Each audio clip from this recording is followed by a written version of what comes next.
Pondicherry speech பார்த்தேன். அது என்ன, பாரதியார் வாழ்ந்த மண்ணு, பாரதிதாசன் பிறந்த ஊரு, 1977 தான் எம்ஜிஆர் ஆட்சிக்கு வந்தாரு அப்படின்னு டிஎன்பிசி குரூப் 4 குரூப் 8ல கூட இந்த ஃபேக்ட்லாம் கேட்கவே மாட்டாங்க விஜய். இந்த மாதிரி தகவலை நீங்க எதுக்கு பேசுறீங்க அப்படின்னே புரியல. அதுல ஆனா நீங்க அதை எப்படி பேசுறீங்கன்னா, ஏதோ கீழடி அகழாய்வுல ஒரு கண்டுபிடிக்கப்பட்ட புதிய தகவலை சொல்ற ரேஞ்சுக்கு நீங்க பில்டப்பா பேசுறீங்க. அப்புறம் இங்க கரூர்ல பேசினப்பெல்லாம் பாட்டிலுக்கு வந்து 10 ரூபா வாங்குறாங்க அப்படின்லாம் நக்கலா பாடினீங்களே. பாண்டிச்சேரி என்ன பூரண மதுவிலக்கு இருக்கிற ஒரு ஊரா? அங்க மதுபான விற்பனை எல்லாம் கிடையாதா? அங்க அதெல்லாம் பத்தி பேசணும்ல. அப்ப துணிச்சல் கிடையாது, பயம். ஏன்னா அதை பத்தி பேசினா நரேந்திர மோடி கோவப்படுவாரு. அந்த பயத்தினால அங்க போய் அந்த சப்ஜெக்டே டச் பண்ணல.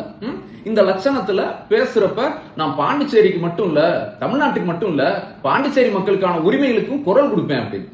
எந்த விஷயத்துக்கு நீங்க குரல் கொடுத்தீங்க? எங்க சொல்லுங்க. எங்க போன வாரம் கார்த்திகை தீபத்தை வச்சு இங்க திருப்பரங்குன்றத்துல மதுரையில அவ்வளவு பிரச்சனை பண்ணாங்க சங்கிங்க. அதை எதிர்த்து உங்களால குரல் கொடுக்க முடிஞ்சா?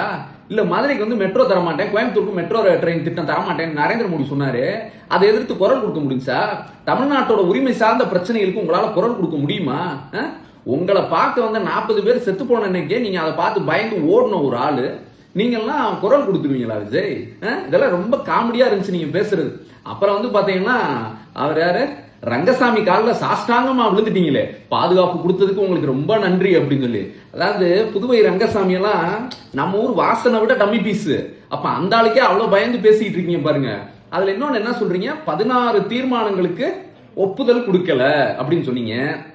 யார் ஒப்புதல் கொடுக்கல? ஏன் ஒப்புதல் கொடுக்கல? அந்த ஒப்புதல் கொடுக்காதவங்களை எதிர்த்து பேச முடியுதா? அப்புறம் ரெண்டாவது என்ன சொன்னீங்க, ஒரு அமைச்சர் ஊழலுக்காக பதவி நீக்கப்பட்டிருக்கிறாரு அப்படின்னு சொன்னீங்க. யார் அந்த அமைச்சர்? அந்த அமைச்சர் பேர் என்ன? என்ன ஊழல் செஞ்சாரு? அப்படி எதுவுமே பேசலையே நீங்க. அப்புறம் ஒருத்தரை நியமிச்சிருக்காங்க அமைச்சரா, இலாக்காவே இல்ல அப்படின்னா அவரை ஏன் இலாக்கா இல்லாம வச்சிருக்காங்க அப்படிங்கறதும் சொல்லவே இல்லை.